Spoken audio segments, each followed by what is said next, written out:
Hello friends, welcome to my channel fitter topic study. यहाँ तक हम 140 प्रश्न देख चुके हैं। एग्ज़ाम नज़दीक है तो बिना टाइम लिए हम क्या करेंगे, क्वेश्चन को लगातार करते रहेंगे। और आपको भी क्या, मेरे आंसर बताने के पहले आपको ऐसा सोच लेना है, क्वेश्चन अगर इजी भी लग रहा है तो भी आपको देखना है, क्योंकि एग्ज़ाम में वही प्रश्न ज़्यादातर गलत हो जाते हैं जो इजी होते हैं। क्योंकि आपका अगर एएलपी का टारगेट है, अभी हमारे पास पहले एग्ज़ाम एएलपी है तो थोड़ा एएलपी पे ज़्यादा हम फोकस कर लेंगे। बाकी अदर ट्रेड की भी हम बात करते चलेंगे, जो भी आईओसीएल या फिर एमपीपीजीसीएल है, नालको वगैरह का एग्ज़ाम है।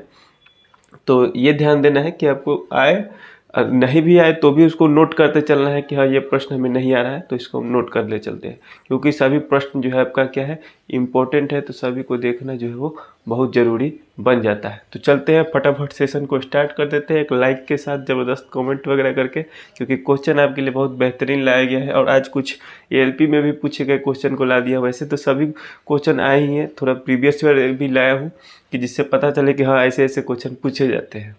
और आप सेट लगाते होंगे तो मिलता ही होगा। पहला प्रश्न है हमारा, पहला प्रश्न देखिए क्या कह रहा है।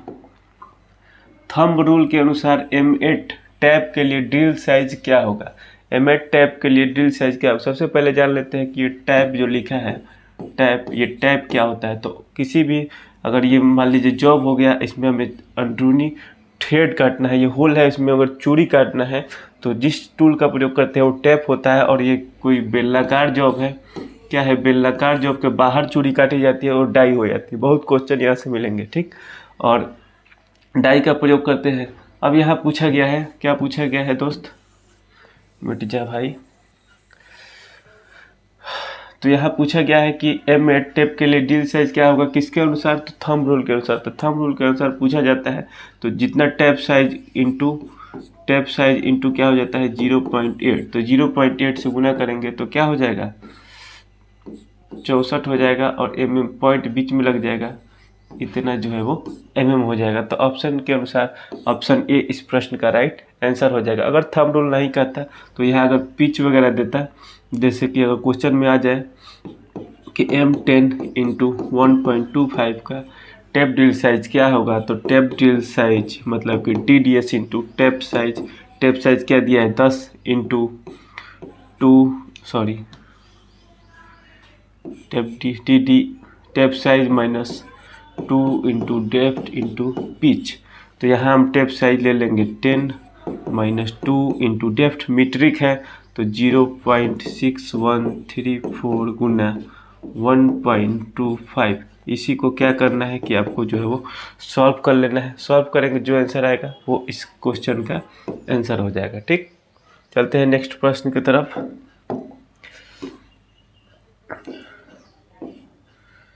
42वां नंबर कह रहा है कि बोल्ट इसके द्वारा विनिर्देशित किया जाता है। The bolt can be specification by, bolt का स्पेसिफिकेशन कैसे किया जाता है, इसरो 2016 में पूछा गया है। ऑप्शन ए है थ्रेड का प्रकार, ऑप्शन बी है लंबाई, ऑप्शन सी है पिच द्वारा, ऑप्शन डी कह रहा है कि हेड के प्रकार द्वारा। तो इस प्रश्न का राइट आंसर क्या हो जाएगा, बोल्ट को किसके द्वारा दर्शाया जाता है, तो ऑप्शन डी हेड के द्वारा जो है वो दर्शाया जाता है। हेड के द्वारा विनिर्देशन यानी कि स्पेसिफिकेशन किया जाता है।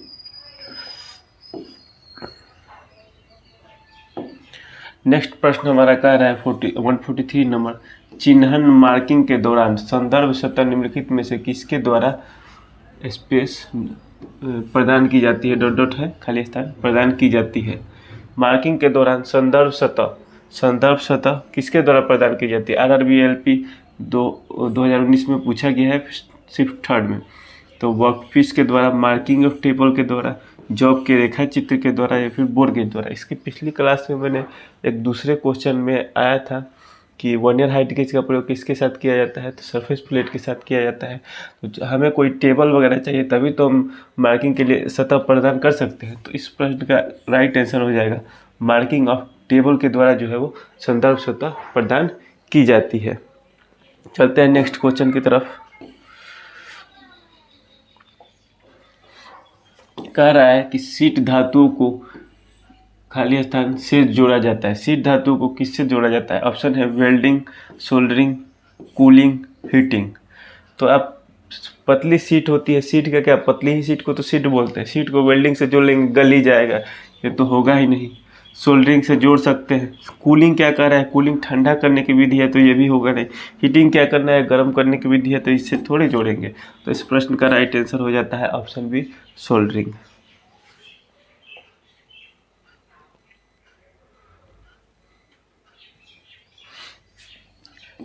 145 नंबर का रहा है सेंट्रल लेथ में स्पिंडल की गति। सेंट्रल लेथ में स्पिंडल की गति किसके दौरान सबसे कम होती है? इस सेंट्रल लेथ में स्पिंडल की गति किसके दौरान सबसे कम होती है? ऑप्शन है टेपर टर्निंग, थ्रेड कटिंग, विभाजित करने मतलब कि पार्टिंग ऑफ। पार्टिंग ऑफ मतलब कि दो एक लंबा मेटल है और इसको पूरा आधा आधा कर देना है, तो उसको काट के अलग कर देना है, तो उसी को बोलते हैं पार्टिंग ऑफ। ठीक है। और चौथा है नर्लिंग। तो सबसे कम स्पीड अगर ऑप्शन कोडिंग देखें तो वो हो जाता है थ्रेड कटिंग। थ्रेड कटिंग में स्पीड जो है सबसे कम रखा जाता है।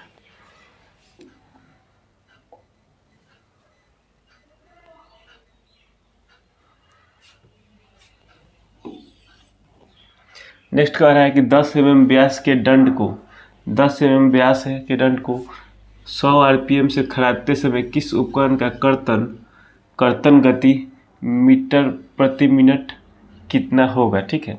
तो ये एक यहाँ से पहले तो एक क्वेश्चन में एक क्वेश्चन पूछ लिया जाता है कि कर्तन गति को किस में दर्शाया जाता है, तो आपका आंसर हो जाएगा मीटर प्रति मिनट में।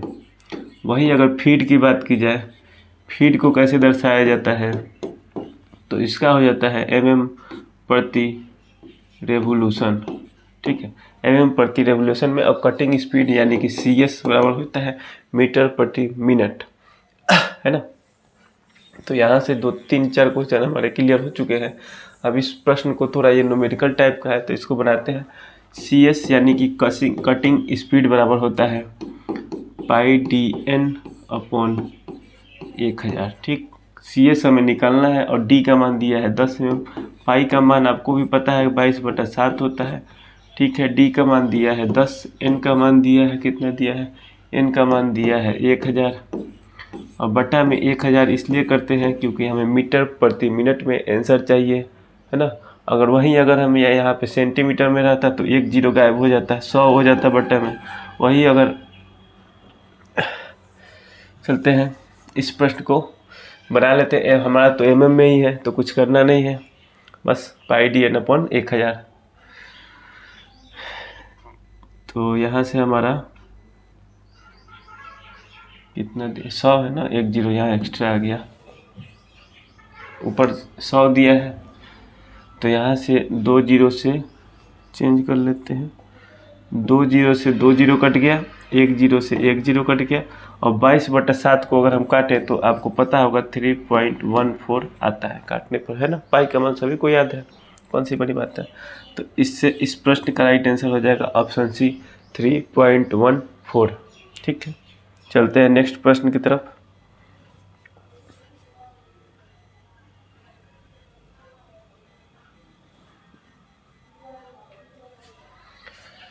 कह रहा है यहाँ पे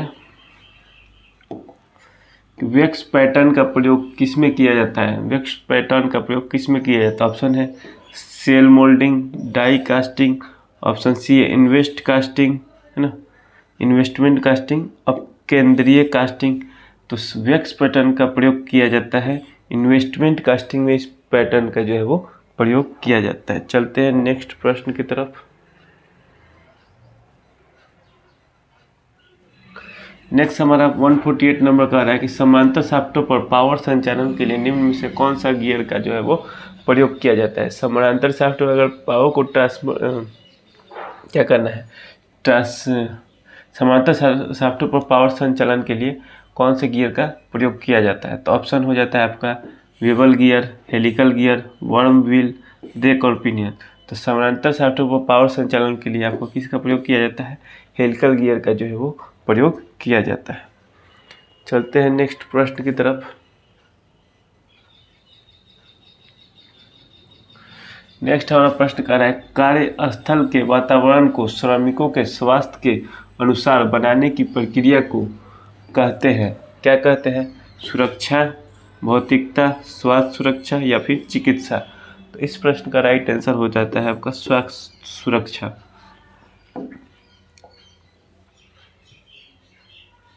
कल संडे है तो कल थोड़ा स्पेशल क्लास रहेगा, इसलिए वीडियो को लाइक करते चलना। संडे को छुट्टी नहीं मिलने वाला है, आपको भी पढ़ना पड़ेगा।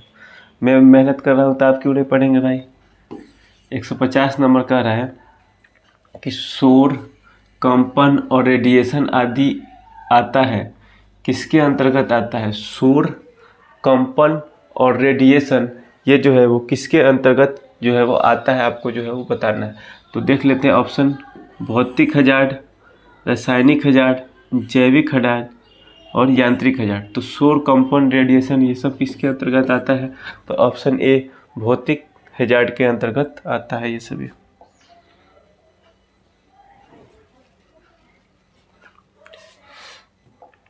देखिए ये प्रश्न भी एएलपी पटना बोर्ड द्वारा पूछा गया है। क्या कह रहे हैं, स्फेलेराइट किसका एक अयस्क खनिज है ना। तो ये बताना है। ऑप्शन है मर्क्यूरी, मोलिब्डेनम, सिल्वर और जिंक। तो इस प्रश्न का राइट आंसर हो जाता है जिंक। स्फेलेराइट जिंक का एक अयस्क खनिज है। ठीक है, चलते हैं नेक्स्ट प्रश्न की तरफ। 152 नंबर। यहाँ से देख लेते हैं कौन सा रेती का भाग नहीं है, कौन सा फाइल का भाग नहीं है। तो फाइल का भाग मैंने कितनी बार बताया है कि फाइल ये जो हो गया पैरेलल में है तो ये कौन सा फाइल हो जाएगा, हैंड फाइल हो जाएगा ये, है ना। और हैंड फाइल हो जाएगा। और यही अगर ये टेपर में रहता थोड़ा सा आगे से, ज़्यादा चौड़ा बन गया,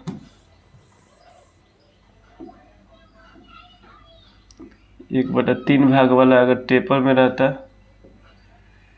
तो ये आपका हो जाता फ्लैट फाइल। ठीक है, आगे का भाग ये 1/3 भाग टेपर में होता है, 2/3 भाग पैरेलल होता है। ऐसा भी क्वेश्चन आपने पहले देखा ही होगा। पीछे का भाग हो जाता है टैंग हो जाता है। तो रेती का कौन सा भाग नहीं है। तो ऑप्शन है शोल्डर। शोल्डर तो ये वाला जो राउंड होता है यहाँ पे, यही शोल्डर होता है। हिल यहाँ पे होता है।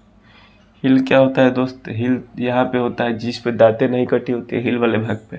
फेरुल कहाँ होता है, जो अगर हम यहाँ से अगर हैंडल बनाए तो हैंडल पे जो एक टीन की पत्ती लगी होती है उसी को क्या बोलते हैं, फेरुल बोलते हैं।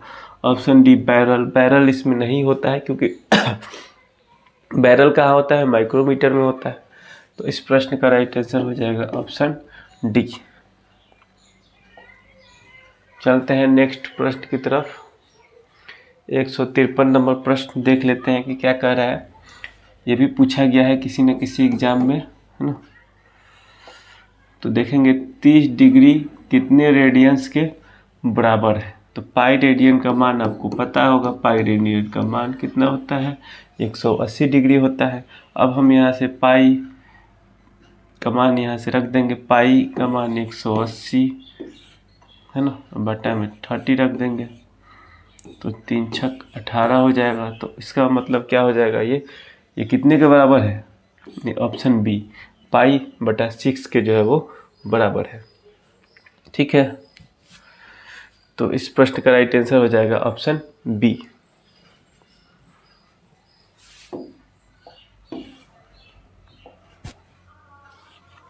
नेक्स्ट हमारा प्रश्न कह रहा है कि फाइल चलाते समय स्ट्रोक संख्या प्रति मिनट कितनी होनी चाहिए। फाइल चलाते समय फाइलिंग आप कर रहे हैं तो स्ट्रोक पता चले कि एक ही बार सो के रगड़ रहे और एक ही बार पूरा रगड़ दिए, तो ऐसे नहीं होता है। एक स्पीड होता है 60 से 70 प्रति मिनट, 30 से 80 प्रति मिनट, मतलब कि 1 मिनट में आपको इतना बार मार देना है।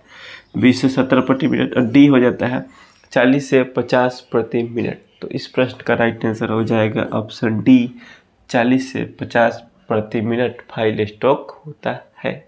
ठीक है, फाइल की लंबाई पूछ ली जाती है। फाइल की लंबाई 100 से 450 मिलीमीटर लंबा होता है। वही अगर सेंटीमीटर की बात की जाए तो दोनों में से एक एक जीरो कट जाएगा, 10 to 45 सेंटीमीटर। लेकिन जहाँ तक क्वेश्चन है वो mm में ही पूछा जाता है, सेंटीमीटर में नहीं पूछा जाता है।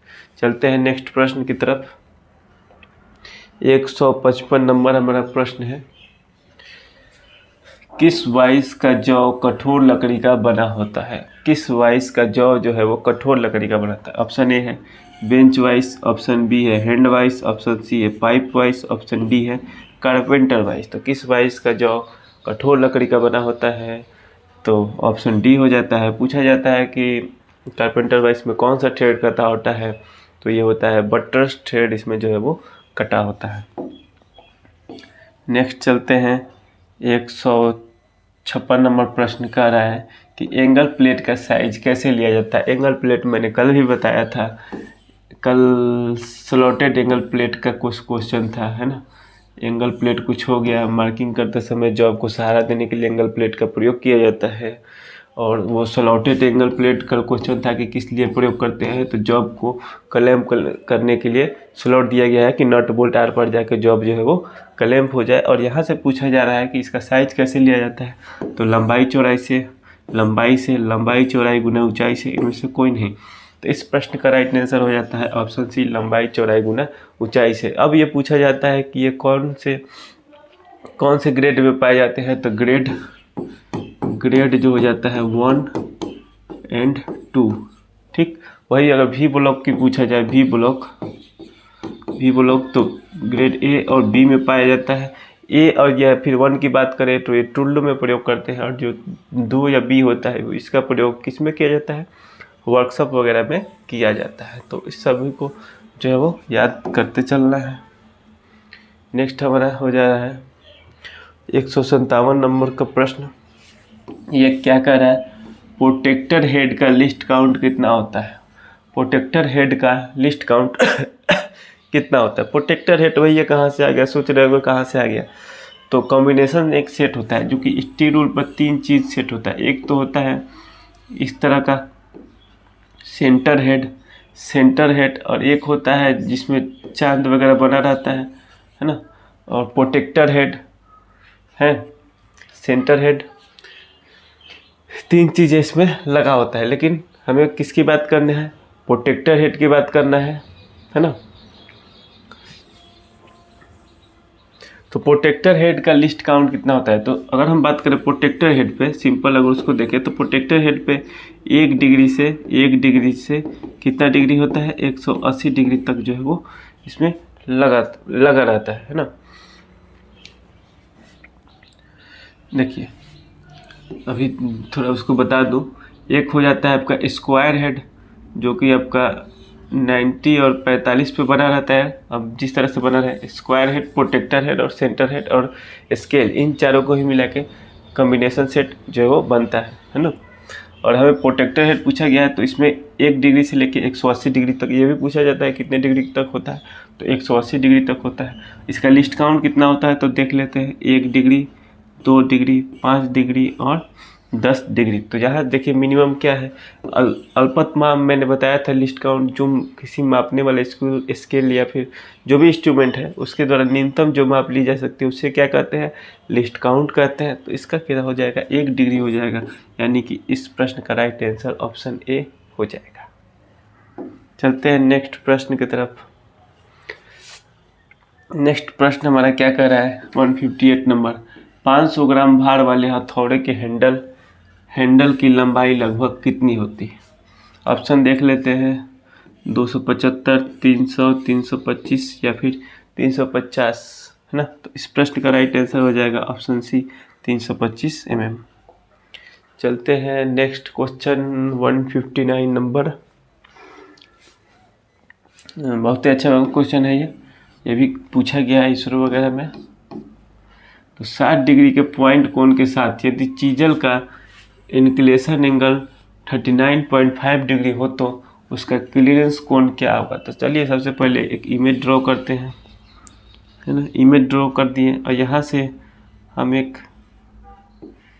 चीजल बना दिए। क्या बना दिए, ये हो गया चीजल हो गया, ठीक। एंगल ऑफ इंक्लिनेशन क्या होता है, तो यहाँ से यहाँ की दूरी होता है एंगल ऑफ इंक्लिनेशन होता है, जो कि कितना दिया गया है 39.5, है ना।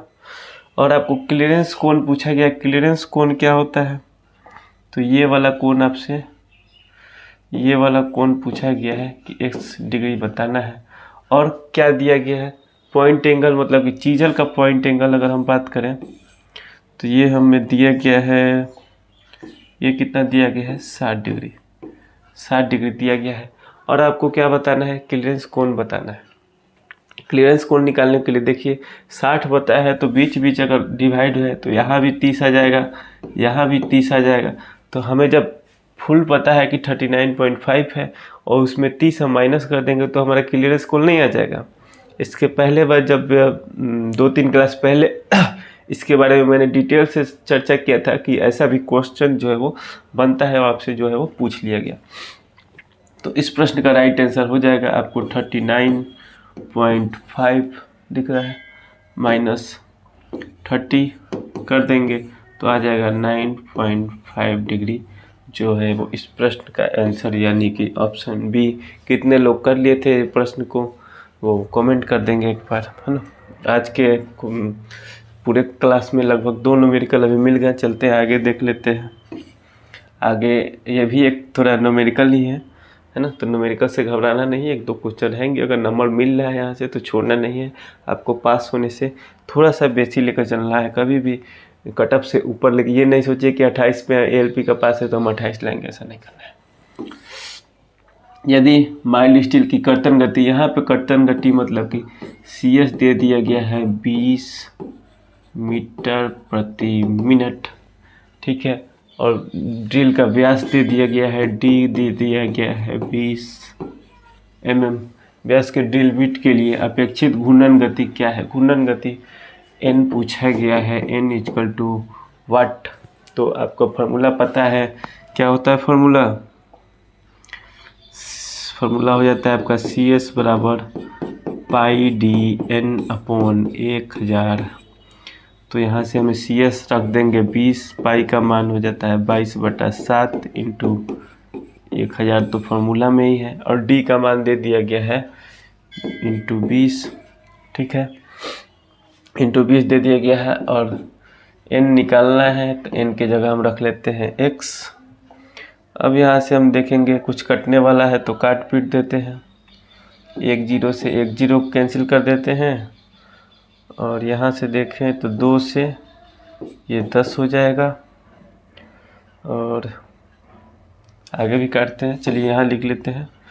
तो ये आपका हो जाएगा, देखिए 100 और 1000 और 7 कर देंगे तो कितना हो जाएगा? 7000। और बटा में ये इधर कितना बचा है? 22 है तो 22 लिख लेते हैं। 2 से काटेंगे 11 बढ़ते में, 2 से काटेंगे ये 3500 हो जाएगा। अब यहाँ से ये क्या हो गया? पेन, चलिए लास्ट क्वेश्चन है। पेन थोड़ा सा फंस चुका है, चलिए इसी पेन से कर लेते हैं। और 3500/11 करेंगे तो यहाँ से हम देखेंगे 3500/11, 11 × 33, 2 0, 11 का 11, 2 0। तो यहाँ से हमें क्या मिल रहा है? 11 × 33, 2 0, 11 का 11, 2 0 हो गया। और फिर हम यहाँ से करेंगे, सही है ना? 2 से 11 मरते में 3500 हो गया। 11 × 33 बच्चा 5 में 3 गया 2 और ये 0 हो गया। और देखिए 18 यहाँ कहेंगे क्यों मिस्टेक हो रहा है? मेरे क्या हो गया बोर्ड को?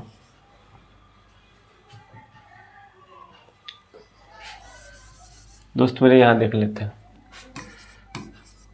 3500 अपन हम 11 करेंगे तो 11 × 33 तो 2 0 आ जाएगा, 1 मरते में लग जाएगा तो 11। तो क्या बचेगा यहाँ पे? 9 बचेगा, 9 और 0 तो 11 × 8 = 88 हो जाएगा। तो यहाँ से हो जाएगा कुछ पॉइंट में आंसर आएगा। तो इस प्रश्न का राइट आंसर हो जाता है 320 RPM, है ना। थोड़ा सा बोर्ड हैंग कर रहा है, आपको कट के देख लेना है ना। तो सेशन अच्छा लगा होगा। कल फिर मिलते हैं। कल तो स्पेशली क्लास रहने वाला है, या फिर 100 क्वेश्चन या फिर लगातार 150 प्रश्न रहने वाले हैं। एक बार आप स्क्रीनशॉट वगैरह लेके खुद से बनाना है, कोई दिक्कत नहीं है। अब मिट रहा ही नहीं है, पता नहीं क्या दिक्कत आ गई। चलिए मिलते हैं अगले क्लास में। वीडियो को लाइक कर दीजिए, अपने दोस्तों के साथ शेयर कर दीजिए। Thank you for watching this video.